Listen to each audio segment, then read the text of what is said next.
Good morning students. Result से related एक breaking news आ रही है कि GNDU इवन सेमेस्टर एग्ज़ाम्स का रिज़ल्ट आ गया है। तो जिन जिन क्लासेस का रिज़ल्ट आया है वो हैं bachelor of vocation beauty and fitness second semester, fourth semester, six semester, bachelor of vocation fashion technology fourth semester, six semester, bachelor of vocation financial market management fourth semester, six semester. तो सभी students GNDU की official website पर जाकर अपना अपना result check करें gnu.ac.in पर।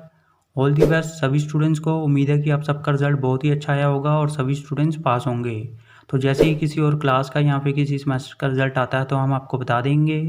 तब तक इस वीडियो को लाइक कर दो, शेयर कर दो, चैनल सब्सक्राइब कर दो और बेल आइकन ज़रूर प्रेस कर देना। Thank you.